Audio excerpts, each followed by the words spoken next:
Welcome home, family and fellow citizens of the African Order. I'm here with another video, and the topic of this discussion is when is hope, forgiveness, and compassion necessary? We've all watched talk shows where couples who had an indiscretion make an appearance and they air their differences and in hopes of seeing they can salvage their relationship. And what usually play a part is when you do a comparison between the good times and the bad. If you have more good times than bad, then there's a good chance you could save your relationship. But what if you didn't? What if you never had the good times? Always trouble, betrayal, deceit, deception, indiscretion. What would be the sense of continuing this relationship? I say that to say this. Often when I talk to my people, it's about us setting our differences aside, coming together, building businesses and institutions to safeguard and protect our way of life. And just about every time someone brings up, well, you must hate white people, where does that come from? How do we get from unifying our people, taking ownership and control over our way of life, and you concerned about our open enemy's feelings? Why do blacks have compassion and hope and forgiveness for whites? The reason is they are not functioning in their right mind. You cannot have the history that we have and see any reason for hope. If this was a talk show and we talked about how they washed up on our shores, how we taught them, how we showed them how to grow food, and then they betrayed us, enslaved us, raped us, men, women, children, then set us free, and then passed laws that if we take one step off the plantation, we fall right back into involuntary servitude. You explain to the audience how you helped them fight for their own independence from Britain, and in return, the freedom that was promised to you, you still haven't received. Every time this country was at risk or went to war, you were serving on their behalf, despite not sharing in any of the benefits that this country offered to everyone else. They even gave you syphilis and watched it grow inside of you while you fought for their behalf. And this goes on and on and on. And yet we still today find some reason to hold on to some type of hope that a relationship can be developed with these beasts.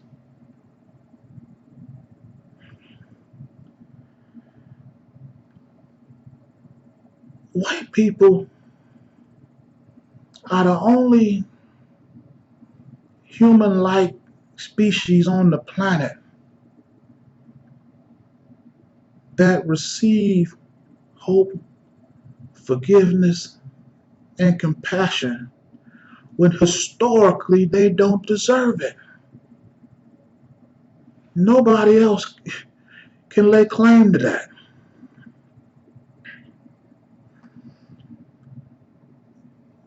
Let me put this in perspective. If you elevated the minds of animals to the level of human, a lion will still be a lion. An antelope will still be an antelope. Tigers, jaguars, rhinos, buffalo, they would all be the same. Their social structure may change a little bit, but they would still primarily act the same. You wouldn't see lions running around just ripping to shred deers and leaving them out to spoil, consuming way more or killing way more than they can consume just for the heck of it. You wouldn't see that. White people are the only ones who have the mentality of a human, but choose to act like animals.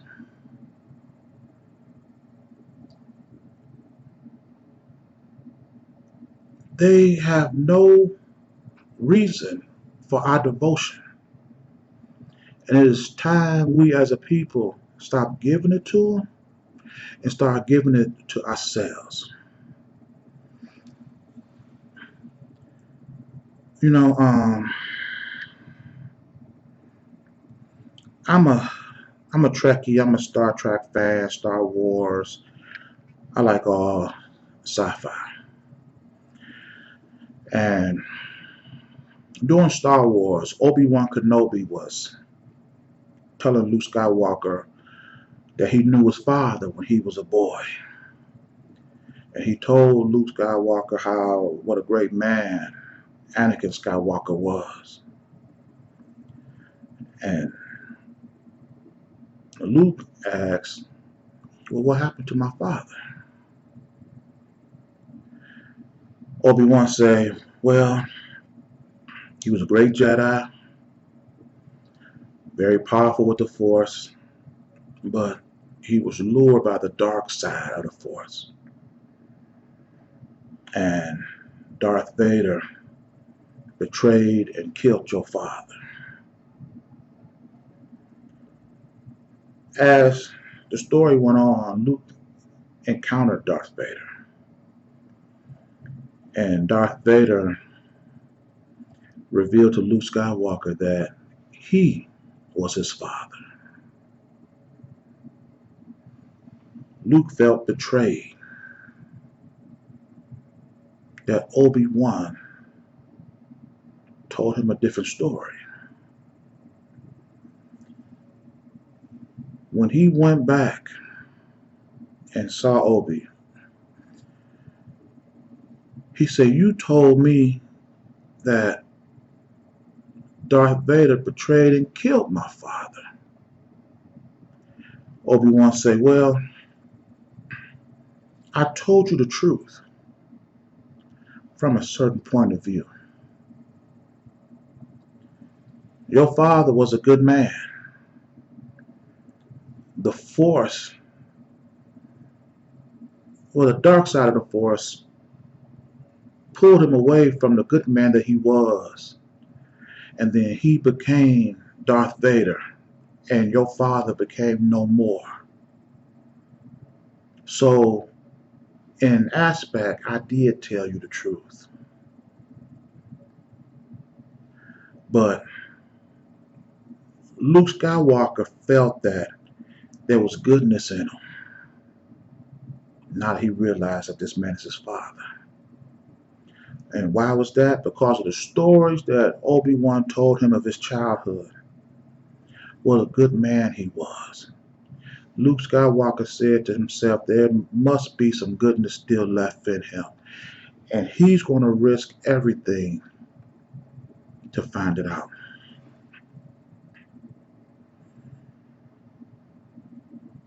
When I started this video, I asked the question is, when is forgiveness, hope, and compassion necessary? when it comes to these devils, it's not. They have no historic reason. The only thing that whites can use to justify the things that they done is the force, unlike uh, Darth Vader. Their force that corrupted Whitey was a force called free will. They chose to be evil. And guess what? They have no Obi-Wan to speak on their behalf.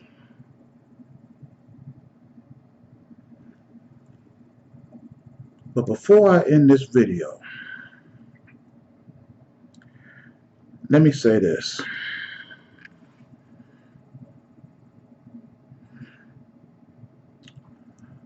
For whites makes, you have politics that make strange, bedfellows. And for whites, you have, the fear of whites also makes strange bedfellows. You have people that come together politically, that you would think at one time was enemies, and because of a political advantage or position, now they want to work together. You have people who are polar opposites that will come together on behalf of Whitey. I was at an event a few days ago, and two people who was diabolically opposed to one another. One was an atheist, one was a devout Christian. And they were tag teaming me. And I couldn't believe that these two had joined forces. They're more concerned about Whitey than they are about unifying their own people. And the topic came up about, we were talking about funding the police. And I said, they just want to defund the police, not abolish the police. And they're both coming at me. Want to talk about how they want to question the Black Lives Matter mission. I said, why are you so concerned about that? With all the racial tension, why would you want to investigate an organization called Black Lives Matter? It would make you think that this is an organization for your own people. Why are you trying to discredit it? They're going into the mission statement, talking about all this other nonsense. But the Constitution that you pledge into, when you talk about how great this country is, says that you're still a slave. Black Lives Matter don't say that. So, but how can you pledge allegiance to a country that still call you a slave, but don't want to join an organization that's talking about just defunding the police, that's been killing your people? I can't understand that. Well, yes, I can. The reason why you have two diabolically opposed people coming together to defend Whitey, and the atheist was so funny about this. Now he want to try to use the Bible or question the Bible about Black Lives Matter. He's like, well, book? What do you mean book? Well, the Bible is a book. I said, no, first of all, the Bible is not a book. The Bible is a collection of books. Genesis, John, Matthew, Tom, Dick, Harry, they're all books within the Bible. Oh, I didn't know that. You don't know that. But you know the mission statement to Black Lives Matter. The Bible been around for thousands of years. Black Lives Matter just been around for the last 3 years, and you done studied them up and down. The atheist and the Christian. But the thing is, what unify these two forces is because their fear of whites is greater than their love of Jesus. I'm going to end this video here. And with this video, as with all my videos, it is to promote the complete liberation of my people. And I will see you in my next video. Ashe.